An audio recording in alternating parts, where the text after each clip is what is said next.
Bro, it is a massive, massive day. I think the most inevitable thing in all of the universe is happening right now. Chris Hart, my best friend, we are launching Brave and Big, a podcast that has really been in the works for like 27 years. If it becomes an overnight success, we can give credit to the previous decades that made all of this possible. That's right. Yeah. As 19-year-olds. Coming up on 30 years. Yes. Yes. We would probably imagine there's going to be something called a podcast someday, and I'm not going to personally listen to them ever, but man, we're going to create one and it's going to be gold. So let's give it a shot though, man. Let's go. Yeah. It's like the radio on the internet, and it's all the stuff when we were growing up that we wanted to not be on the radio. It was just people talking, but it's going to be awesome and people are going to love it. As soon as people start talking, you change the station. Hey, not here. We're going to say great stuff. And it really is, it's a tribute to great friendship. I think our heart is, man, we do these conversations every week, Joey. It's one of the highlights of, I think, both of our weeks is just us hooked up and in a flow together. And so our heart really is, it's almost like we're inviting someone to come to lunch with us. And here's some of the topics that we talk about. Here's a little bit of the sharpening that typically takes place. Hopefully we laugh a whole bunch because that's just kind of what we do. And it'd be fun if we could unlock the formula of great friendship that takes you further than you could go by yourself. And if there's a little bit of that in the mix here, it's going to be great. Well, the thing I've noticed about our friendship which has evolved from us meeting in college into us, getting married, us having kids. To be clear, you and I are not married to each other. Let's just, for the listener, getting married to other people, namely our beautiful wives. Women. Yeah. Yeah. Beautiful women. And the way that we have evolved over the years, us living remotely. I mean, we were friends in person in the same city for 13 years. We've been friends apart from each other for 14 years. So it's required intentionality. But the thing that has emerged in every one of our conversations, in every time we're together, is that I know for myself, I become better. I am funnier around you. I'm more confident around you. I'm more emboldened to speak truth into people's lives when I'm around you. I see you do that all the time. It just encourages me to do that. And I leave better. And so the thing, now it's no coincidence. The podcast is called Brave and Big. You are the CEO and founder of a coaching company called Brave Coaches. I'm on the bigger side of humans at 6'5", weighing in at 212 this morning. Big boy, come on. Big boy. So, brave and big, but that really is, it's because we want, and because I've experienced that you can live your life with bravery. You can live a big life. And so that's our goal, is for people as they come in here, we're not going to have really a ton of filler content. We may have some banter, but it's not much, just because, just like our conversations, we kind of jump in. We kind of talk about the real meat of life, and then we say, hey, how can we get better from it? How can we make brave decisions that will lead to a big life? Well, and the reality is, and we'll unpack this at some point, but you mentioned a remote friendship. We've had to instill what you just communicated into our weekly rhythm. Yeah. Right. And it'd be one thing to waste time and, what'd you eat for lunch? But it's like, no. What's the pressure point right now? What are you excited about, man? What's a secret that you're kind of wrestling with a little bit? Man, is your daughter okay? How can I infuse courage in you to lead her well? It's the good stuff. And so I think if we can get into good stuff, and I'll just dive into this, the brave and big side of it. What I love about my friend, and just a heads up, I want to gush on my buddy for a minute, because that's why we're doing this together, is Joey Odom is big. The physical side of it that you described, the long flowing hair. I mean, every now and then you kind of carve out that mustache that looks great with a little bit of a beard. You know what I'm saying? Just all the stuff. Like if you get a high five from Joey, you're going to feel it. He's big. And the most fascinating thing about Joey is somehow, some way, he makes you feel big too. Like Joey feels deeply. He loves deeply. Everything about it has a largeness to it. But then you get around him. Man, I get around you, Joseph P. Odom, and all of a sudden it's like, let's dream big. Man, I'm excited. What else should I be thinking about? What could we focus on? Right. So I think that's it. And you bringing that piece to me personally, but I've seen you do it with countless people. Joey's the greatest first impression. If you get a chance to meet Joey, mark my words, you're going to be shocked at how he makes you feel immediately. And I'm hoping we can translate that on this podcast. Thanks for representing big for both of us, buddy. I mean, this y'all, you just saw vintage Chris Hart, and it's so funny how you described someone else infusing courage. Like you said, Joey infuses courage. That is what you do, and it's. I know you're so good at it, and so naturally, it's interesting. Like you see that in others as well. But what you just saw was Chris Hart. I mean, you saw this. You saw the most inspirational, motivational person that I've ever been around. And I remember, bro, we could talk about this at some point during the podcast. This is really interesting. You and I in college, there was some overlap between like energy, excitement, and zeal. And then I also saw stuff in you. It's like, well, I don't have that. I mean, your ability to jump in the moment and get 200 people hype is unparalleled. And what's cool about our friendship, when you talk about this and other stuff, is that what I loved is like, okay, well, instead of saying, I wish I were that or trying to become something I weren't, it was just like, man, I can just actually sit back and I can enjoy watching somebody in their God-given greatness. And I don't know that you and I have talked about that, but what's cool about it is I think we're able to, especially as our friendship has evolved, but it's always been this way, is we're able to actually sit back and look at, man, I love how uniquely great Chris is. I don't have to be what Chris is. I can come alongside and be complementary to that. And we can be an unbelievably dynamic duo because we're walking in complement to each other.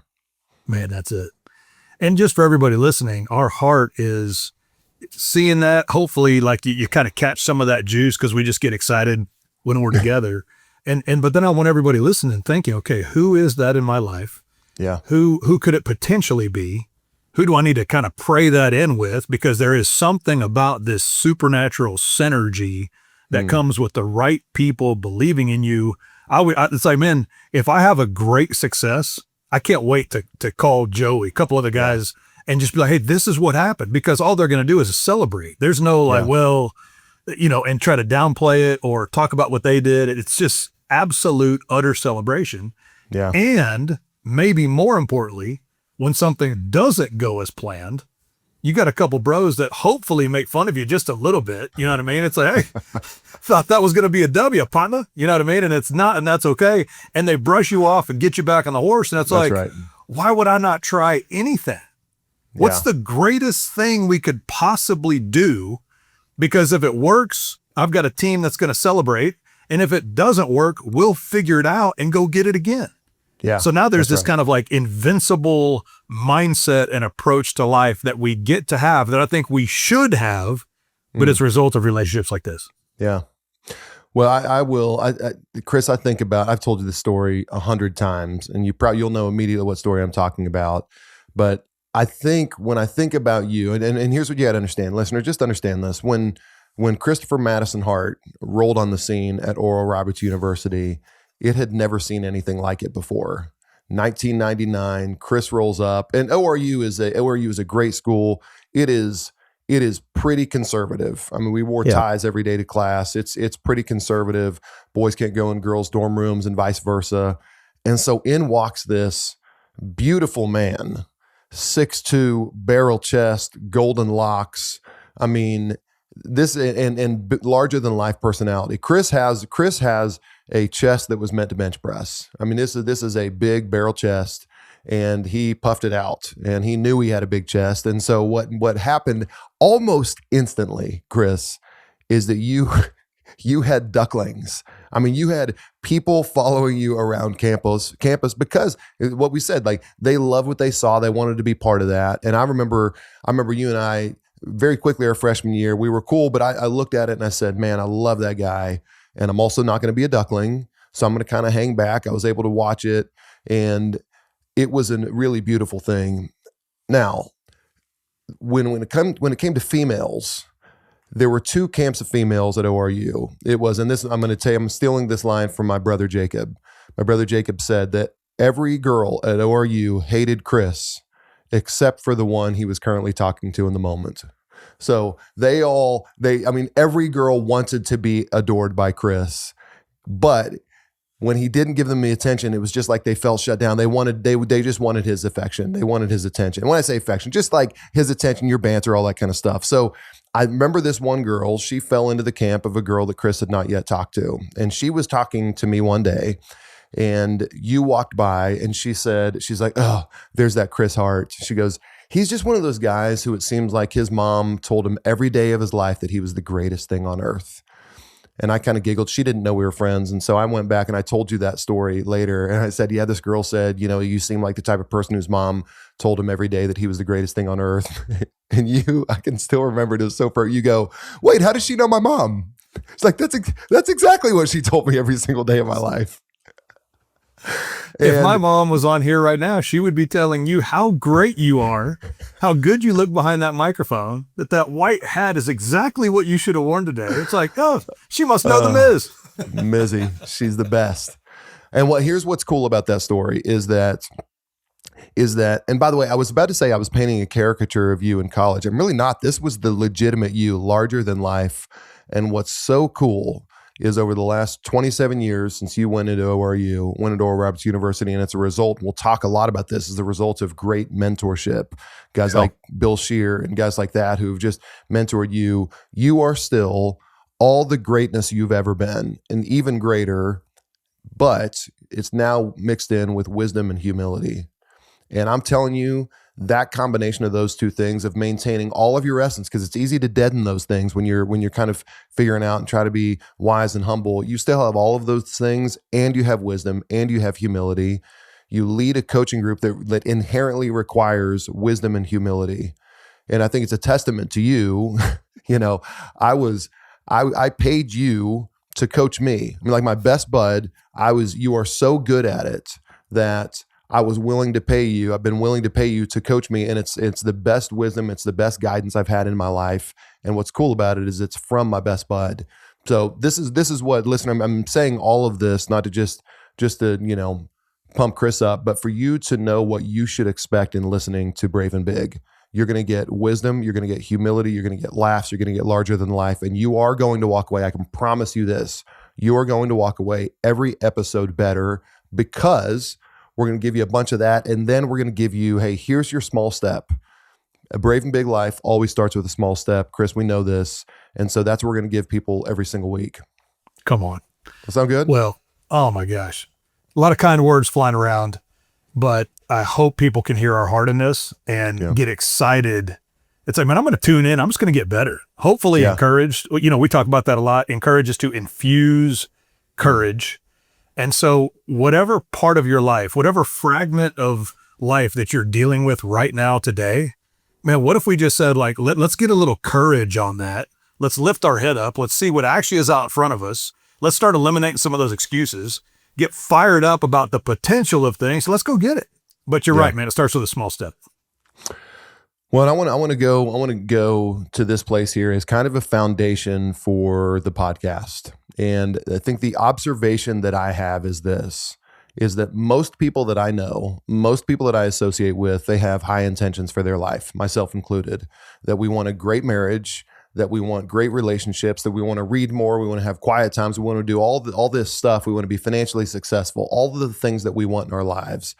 We want these things, but we very often find ourselves stuck, or we very often will find ourselves without maybe the fortitude to keep going. And so we find ourselves stuck. And I believe one of the problems is that we don't have sustainable systems in our lives that will get us to where we want to go.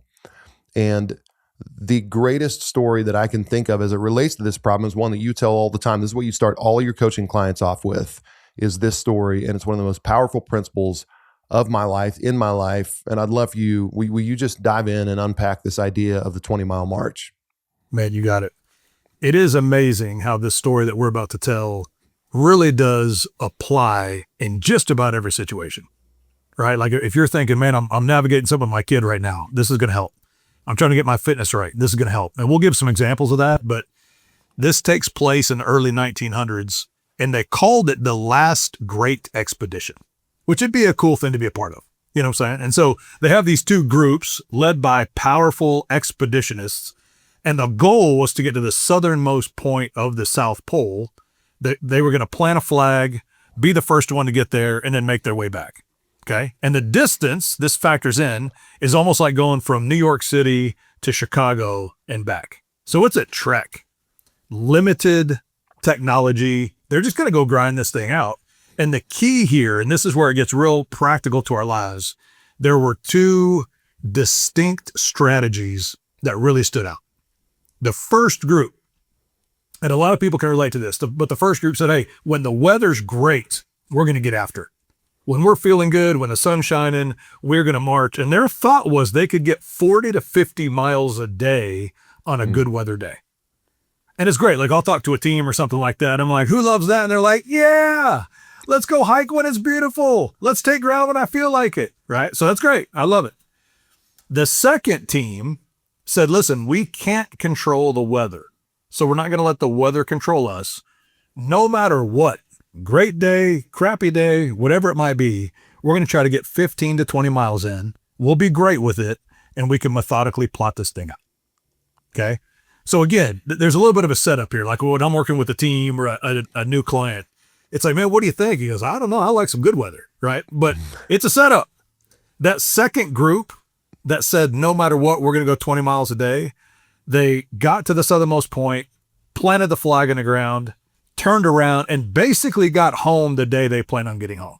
Wow. In the midst of all the weather, potential avalanches, the whole thing. It was amazing. The first group, though, because the weather dictated them so much, they kept having to stop. They kept having to hunker down. Then they would exhaust themselves trying to make up for the bad weather days.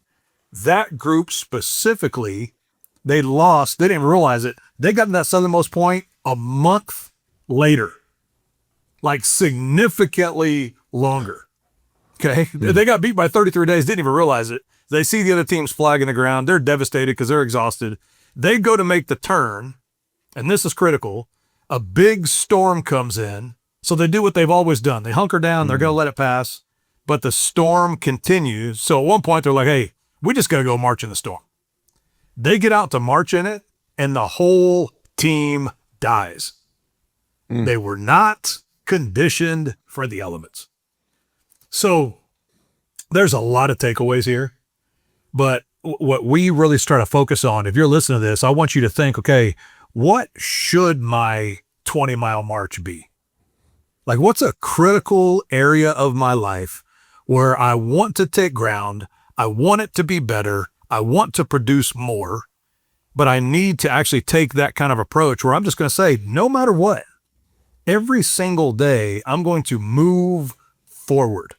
I want my marriage to be better. I love that. What's your 20-mile march for? I want to be more profitable in the business. Love it. What's the march that's going to help us to get there? We all have those areas, and that's what's cool, Joey. Like you mentioned, I think we probably talked about this 10 years ago. And it's fascinating that daily, and if not weekly, it's just like, okay, here's where I need to apply this, practically move forward. Like, I love that we're good friends, but there's been a 20-mile march to this friendship. Yeah. I love that there's like new things in your heart today, right now. I need to go 20-mile marching. So let's unpack this a little bit because it's fascinating what this concept can do and the power that comes from it. It's funny. When I hear that story, it consistently something else jumps out. And I have a mental picture in my mind of that group B that did the 20-mile march. And I'm imagining them at like 1:30 in the afternoon on a beautiful day, having done 20 miles and then setting up camp. And it's like I just picture that, and they must have been like, why are we doing this? And so it's a really interesting idea, because what we learned, even just inherent in that story, Chris, is that we learned in that story that it was possible to go 50 miles a day. Because group A, they said, we're going to go 40. So it's possible. They must have been sitting there, group B, after they had said, hey, we've taken ground today. They must have been thinking, gosh, we could make it 2.5 times longer right now. Yet we're going to bridle ourselves. This kind of feels to me like, well, why don't you talk about, there's a little bit of counterintuitiveness in it. I'm actually processing this as I'm saying, because like, yeah, well, why the heck wouldn't you do 30 or 35 that day? Will you talk about maybe in the context of a larger expedition, why it actually is important to bridle yourself in those moments and how that may practically apply to something we're thinking about in our lives? This is cool. And you bring up kind of the point. when they interviewed Raoul Amundsen was the leader of that group. And he said a couple fascinating things, but to your point, he said what required the most discipline, actually the hardest part of the whole expedition was shutting it down at 20 miles on a beautiful day. And he said the reason was we didn't know what tomorrow was going to hold. So the power of that, like if you're listening to this and you're like, dude, I'm a go-getter. Like, why would I quit? I beat everybody. I love that. But there's something to stopping, resting, and celebrating. Yeah. And he said they would talk about what they did that day. They would talk about what they saw that day. There was a complete and total reset and refreshing that would take place because tomorrow might be the worst weather day they ever had. Tomorrow might be the scale the cliff face day. Tomorrow, you know what I'm saying? Like there were so many unknowns. And if they were ready and refreshed, they can actually go and do that. Yeah. And so not knowing, that's what's great. Like so many people get caught up in the fear of the unknown. And the reality is I think we're exhausted going into it because we are afraid of it. We're not ready for it. We went real hard today. So now it's like, I don't know if I could handle anything not perfect tomorrow. So the opposite of that is, listen, I don't know about it. It could be crazy tomorrow, but I am ready for it. Yeah. And that one mental shift, I really do believe changes everything. Tomorrow might be a tough day with your teenager. Tomorrow might be a hard day in the gym. It's like, man, I'm rested. I've celebrated. I stopped on purpose. I can control me. I can control my pace. And a lot of people feel like they can't. And I think that's a false narrative that we're buying into. Well, by the way, just as a quick clarification, there is nothing in Chris Hart that is bridled. So when we're saying, here's what we're not advocating for is 10 o'clock to 2 o'clock office days, you know what I mean? And just ship it in. We're saying like, hey, make sure you're taking ground. And even what's interesting too is like, hey, when they were hiking those 20 miles, they were doing the exact thing that they needed to be doing in that moment. Yes. And very often we find ourselves going through the motions. Let's just say you show up at the office and you check email all day. You've not actually taken ground. You've been at the office, but you've not taken ground. So there's a real distinction, I think, in saying like evaluating, am I actually doing the right things? They could have wandered in circles. They could have walked 20 miles in circles and actually never progressed anywhere. Instead, they said, no, we're going to go from point A to point B. That's 20 miles. And we're going to do it today. So we're going to take actual meaningful ground today. Man, that's so good. Yeah. And that's the reality. Go ahead. No. Well, just most people don't know what the win actually is. Yes. Right. I mean, let's go there. I mean, if you're taking a family vacation in the next 3 months, identify right now what the win actually is for that vacation and then execute. So that makes sense. But I would also say, like, what's the win in your business this week? Now I can be super clear. Your point, it's not responding to emails all day. There might be a few that you respond to, but that's designated. Man, what are the business development calls you need to make? What's the hard conversation with the staff member you need to have? That's taking ground. And once those things are completed, great. Now go home and celebrate with your family. Be great. Be present. Be a good friend. Play in a softball league. Like, do this. That's refreshing. Because tomorrow, I'm going to ask you to do the same thing. You know what the win is, so you know the action that needs to be taken to back that win up. Chris, it's such an obvious question, and it's one I don't think that we ask ourselves enough. And you ask that when I've heard you ask that all the time of people. Like, you're going on, like our podcast producer Miles, we were talking. It's your daughter's 9th birthday. Hey, what's the win for her birthday? Yeah, it's such a clarifying question because all of a sudden, all of your activities naturally in your brain subconsciously will orient around that when you define the win. And it really is so clarifying. And I don't actually want people, as you're listening, please don't pass that over. Please think every situation you go into, you have that answer for yourself. I'm taking a flight today to the West Coast. Hey, Joey, what's the win on the flight today? Because that's going to change the way maybe I respond to a TSA agent. That's going to change the way that I'm intentional with the person around me. That's going to change. Am I actually going to catch up on some of the work, do some prep, or am I going to watch a movie on the plane? Or it may be, let me watch a movie. But until I've defined that win, until you have defined a win, you are going to be a bystander to your own life. So we have to define our wins. It's such a great point. It's almost like if I just threw an axe at the wall and then I walked over and drew a circle around it, it's like, target, right? Yeah. But the reality, I'm defining ahead of time where to throw this thing. Yeah. Right. All of your ability, all of your gifting, all of your potential. Let's decide where and how to direct it on that trip, in your fitness, with your finances, right? And now we can actually 20-mile march it and get there. Yeah. And I think the fascinating thing is we will face difficulty in that process. That's the great inevitability that we have to kind of confront. But I look at it like now all of a sudden it's like those difficult circumstances increase your capacity for future difficulty. Yeah.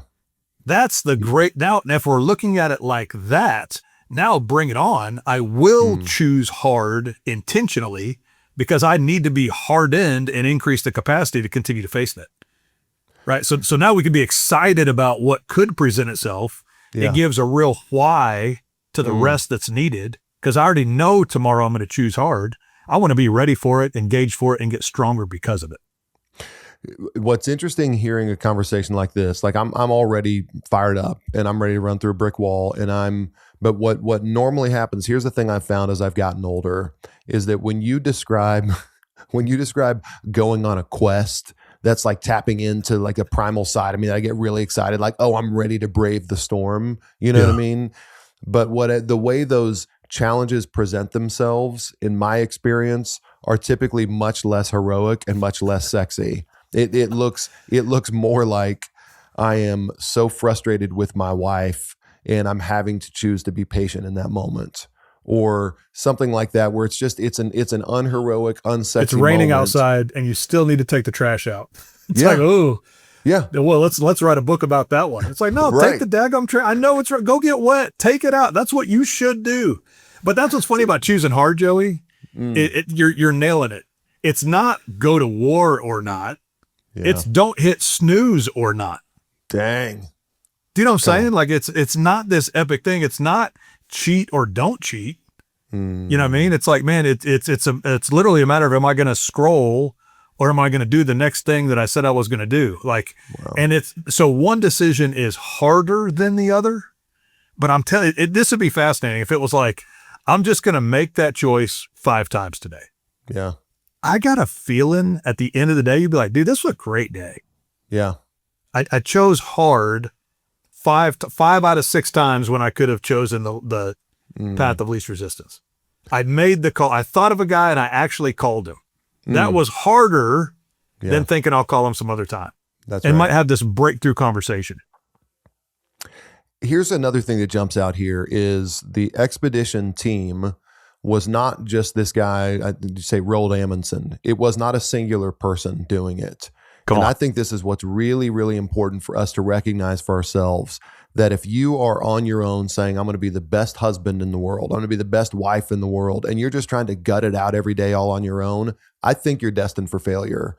So I think a massive piece, and maybe it's sustainable for a while, but a massive piece of this is you had people in this expedition all along together with the same goal, with the same defined win, and with the same plan. So what if all of a sudden you have some people around you that are saying, hey, we're all going to strive to have great marriages, and this is what it looks like for us. Here's what a win looks like. That we're asking each other, what's the win today? Hey, what's your 20-mile march today? And I think this is virtually impossible if you're not doing it with a team of people who are oriented the same way for what the goal is, and then you're challenging each other to press forward for those 20 miles a day. Think about the animal kingdom. The animal that gets picked off is the one that got isolated.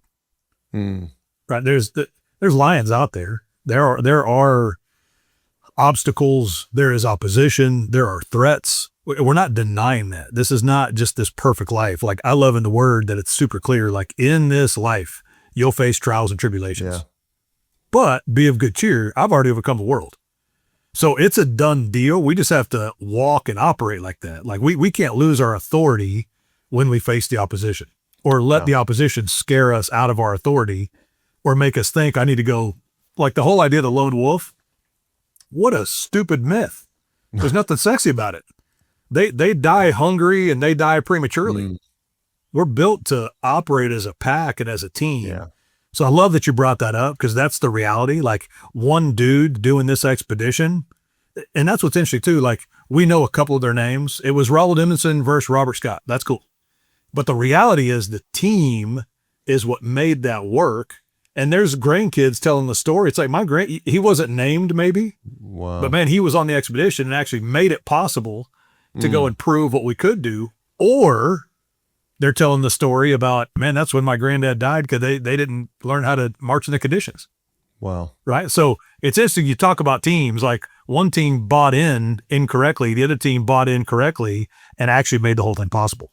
Man, it's amazing. And I think one of the counter side, the other side to stopping at 20 miles is actually starting at all. So I know I had a few weeks ago, and by the way, I've known this principle for 10 years. I apply it every single week in my life. The other day, it was 3:00 in the afternoon. I had been just, all the things where like things keep popping up and I wasn't actually at that point, until that point in the day, able to go do the things that were actually on my schedule, legitimately, just things coming up. And I thought, I'm tired. My creative energy is usually high in the mornings and it fades in the afternoon. I just don't have it. I was about to shut the laptop and I just literally said, or I could 20-mile march right now. That's it. Or I could do something. And it goes back, one of my favorite quotes that I've heard in the last 6 months is, anything worth doing is worth doing a little. Ooh. And so my natural tendency is I want to finish the entire project now, or I get a real burst of energy and I just want to do all of it now. Or I could take some ground now. I could do the small things now. And what happened, Chris, is at the end of the day, when I look back, I said, I'm so glad I did that. I felt so good about it, which what does that do? That inspires confidence in me to do it again some more the next day. So I'd be curious for you, like when you think about that's one practical application for me, but this is something that's so embedded in what you do. Let's start like shifting some into the practical. What does this actually look like for you when you implement the 20-mile march in your life in practical areas? If I'm going to talk professionally, and I think that'll be fun, and what we do here is the balance of personal and professional. But professionally, I really try to think, okay, if I could move like 3 boulders this week, what would those be? So that's me identifying the win professionally, right? And then that would dictate what my schedule looks like, and that becomes my march, right? So okay, to accomplish that by Friday, here's a step I need to take for that on Monday. Here's the next step that'll probably take place on Tuesday. Like, here's the actual application of it. Like, we're trying to add 10 clients. Great. What's that really look like? And what it really does, I like this idea that we're constantly zooming out. Let's dream big. Like, this is not limiting at all. This actually facilitates the dream. Let's zoom out and dream really big on what could be. And then let's make sure we zoom back into today. And then that's what we create the 20-mile march from. Yeah. Right. So like fitness is a great, easy example on this march. It's like, man, I'm on a mission.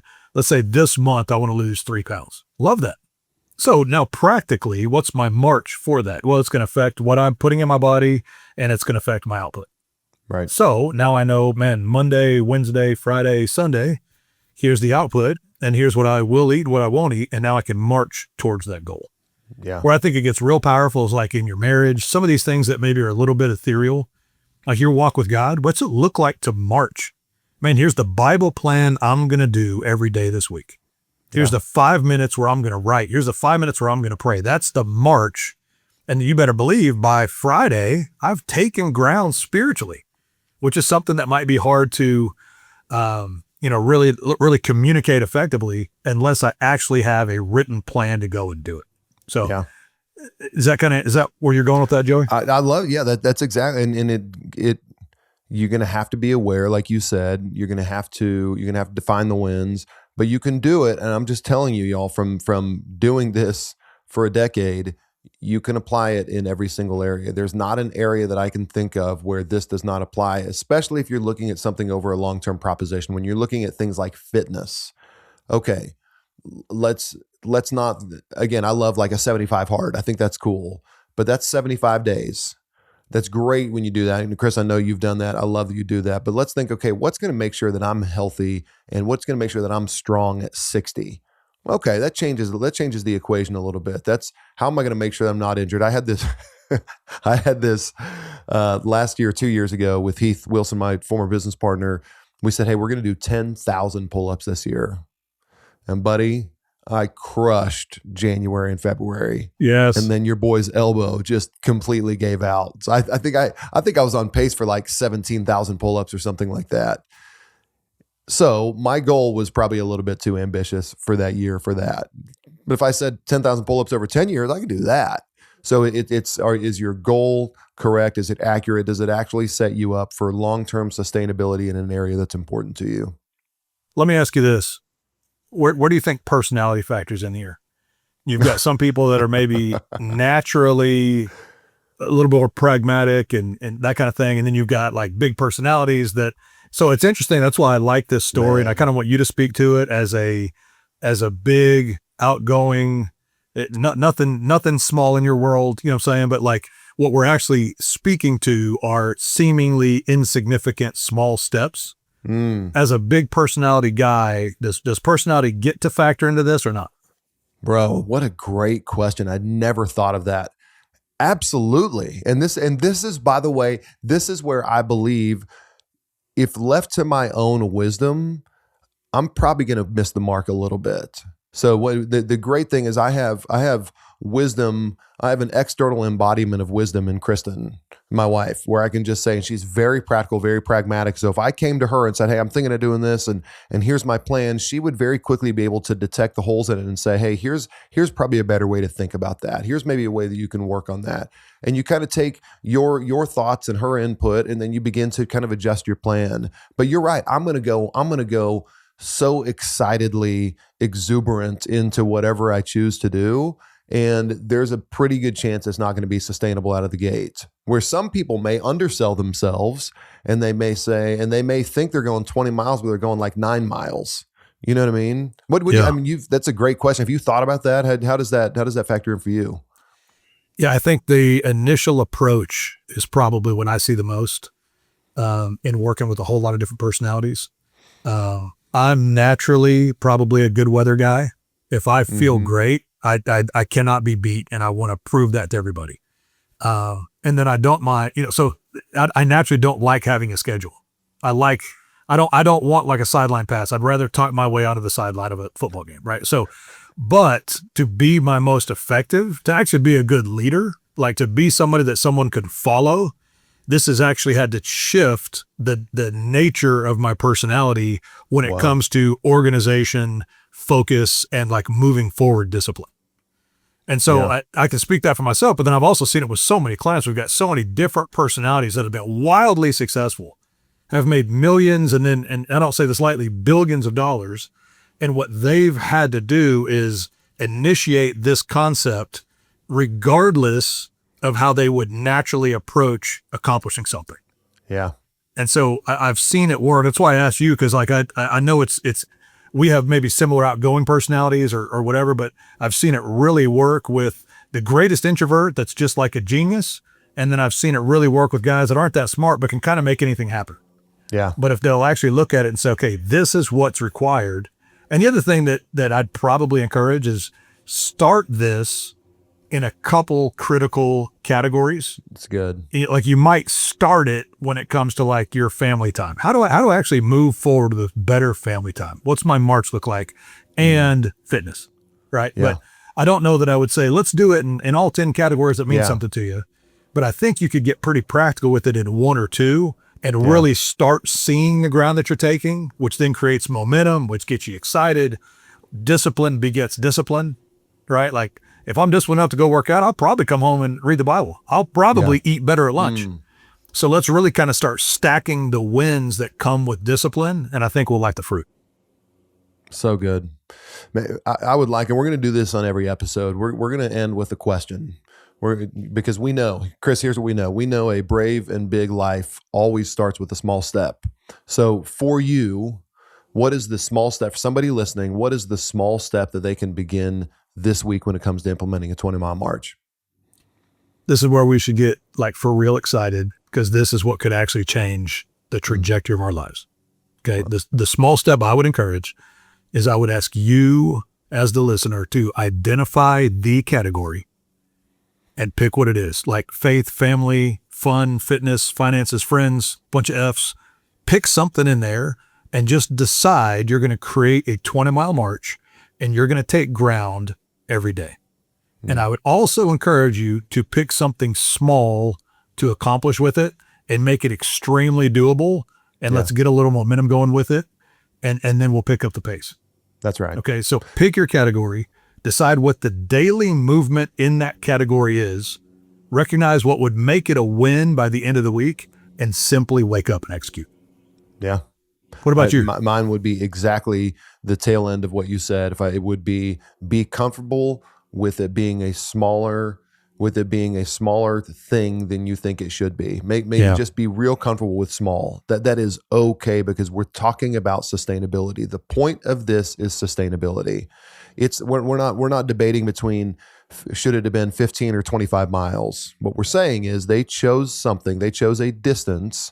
And again, the other team proved you could do 50 miles in a day. So they chose a distance that was sustainable every single day. So for me, my small step would be very, very comfortable with it being smaller than you would like for it to be out of the gate. That's great. Come on, Chris, we did it. Hey, how about the first ever just little podcast, little conversation between a couple of bros, and come on, let's just see what shakes out, man. First one in the universe. Has anybody ever done this? This is so great. I don't think so. Hey, listen, thank you all. Thank you. We're excited. Go do that this week. These are your marching orders. You got a lot of juice there. Share this with a friend. Go get your expedition team and unite on this together. And what if, Chris, just to supercharge what you said, what if you found a team that said, hey, we're going to do this together and we're going to identify our wins, the one area, we're going to make it small, we're going to make it sustainable. And I think what will happen, I know what will happen is you will take ground every single day. Man, that's it. We win. Stay focused, stay the course, embrace the resistance, and let's go take ground. It's go time. Let's go. Be brave, live big. We'll see you next week.